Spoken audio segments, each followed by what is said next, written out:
Well, I haven't seen you for a while. We better get this video started. So that's one way to start a video. Hi guys, and welcome back, and welcome to another video. I know a lot of you get quite annoyed with that intro, but I'm kind of quite used to doing it now. So here we go.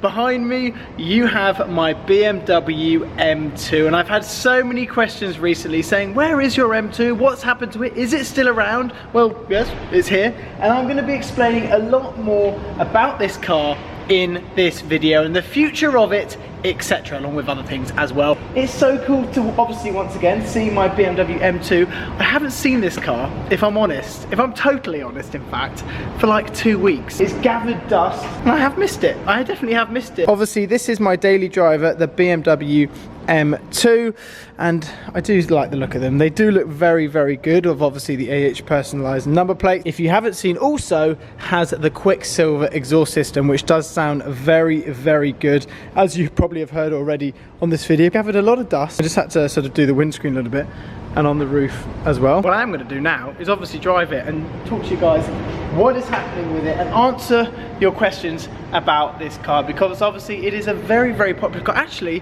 one of the last times that this was featured on my channel was the last drag race we did, and that was BMW M2 versus an M140i, and the M140i pretty much beat that. Anyway, let's jump in, talk to you guys, and have a drive. So here we are. I am back in my BMW M2, and it might sound totally ridiculous, but I haven't driven this car, like I mentioned, for 2 weeks, and it's time to address the question which so many people have answered. I'm going to be answering a few questions in this video, but that is, what is happening with this car? And I want this all to come across very well, so please bear with me. I made a video a couple of weeks ago when I went to see Paul Wallace's new wrap on his Mercedes C63 AMG, the camouflage one. And in that video, I was thinking, I feel like this car doesn't have potentially as much presence as the C63, and I was like, do I maybe get a C63 and sort of look into that? And then in recent days, it literally has been days, I've been thinking, do I sell this car? I'm pretty certain that yes, I will be selling my BMW M2. It's looking likely that it's going to be leaving me. I have enjoyed driving it and owning it. It's such an amazing car and one I always wanted to own. But I'm going to list the reasons. Many of you that have watched this channel are probably aware that I used to own an A45 AMG in Mercedes. It just takes off. It takes off so quickly. I loved that car. And I was telling someone the other day, it's like I'm not really over an X. I sold the A45 and I was gutted when I let that car go. Gutted. And obviously pleased to get hold of an M2. And I just don't think myself and this car M2 have really gelled. And it's a really, really weird one, but like always on my channel, I'm 100% true in terms of what happens in real life goes on the channel, and it just hasn't really worked out. And yeah, like I feel like I'm not over an X in terms of the A45. I think there's a few factors in that, and one of them, 5 doors. I think I really miss the fact of having 5 doors, and that's just one of the things I've had, because I had the Audi RS3 Saloon lent to me for 3 to 4 months.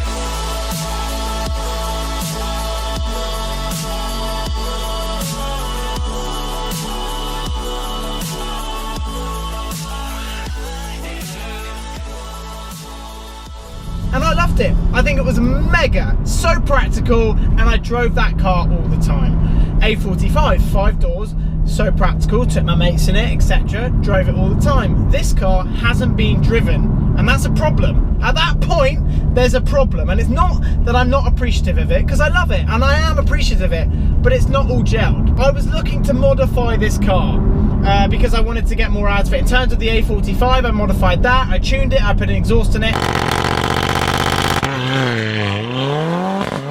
And this, I put the exhaust in it, and it sounds good, don't get me wrong, but then I was like, do I tune it? And I didn't want to tune it, and that's like not really like me. And there was another option of lowering the car, and I was like, but I don't really want to lower it and do things like that to affect the ride of it to get more looks out of it, so that's not right. The A45, owning that, and obviously having the RS3, I feel Both of those cars, when I jumped in them, were more of an experience.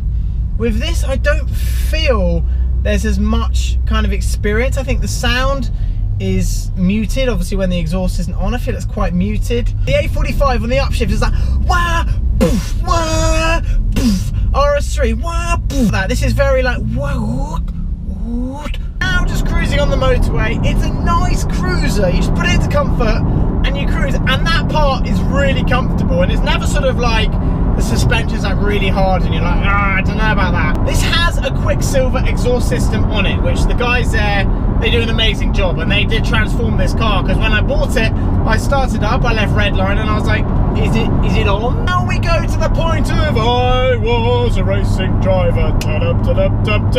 Racing contract, I wish. Racing content.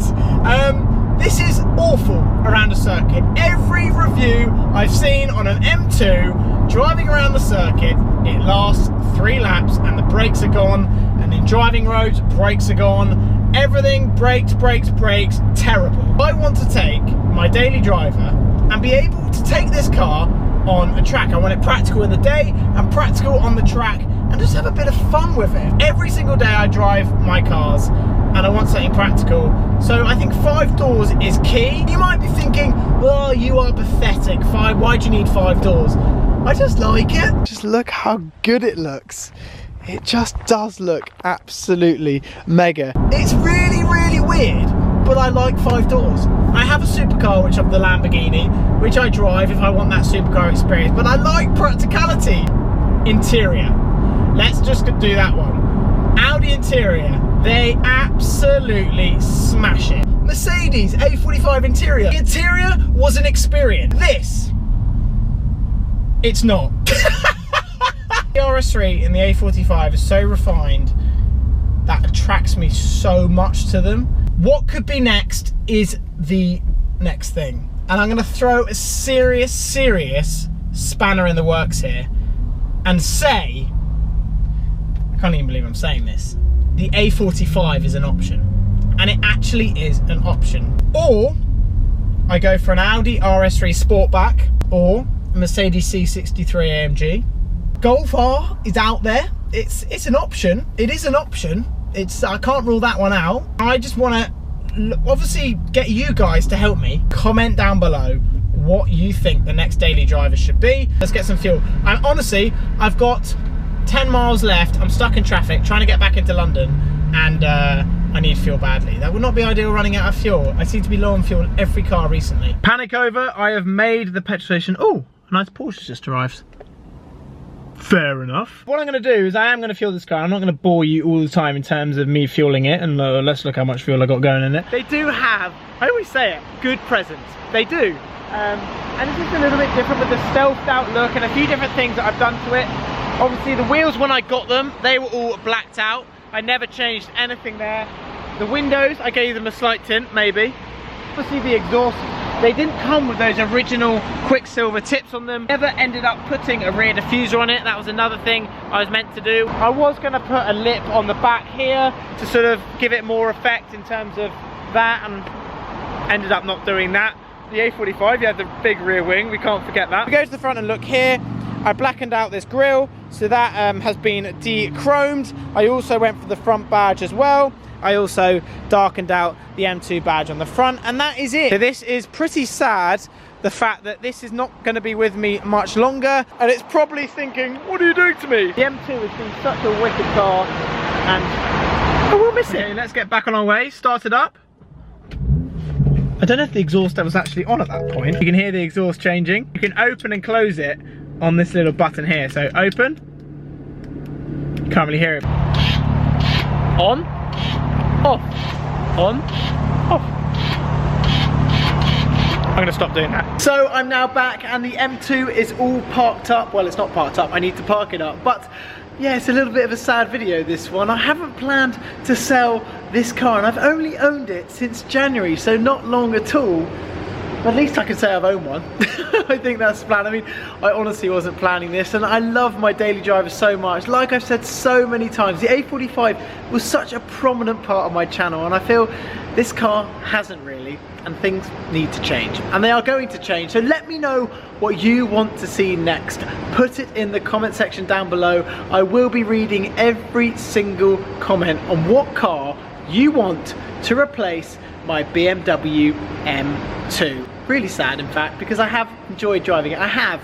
Don't take it the wrong way. I have enjoyed owning this car. Dean from Redline Specialist Cars is going to be looking after the whole sale of this car and what is going to be happening next with it, and the new one as well. So leave those comments down below. Anyway guys, I hope you have enjoyed this video. As always, don't forget to subscribe if you haven't already, and I'll see you all very soon. I'm about to fall over. See you later.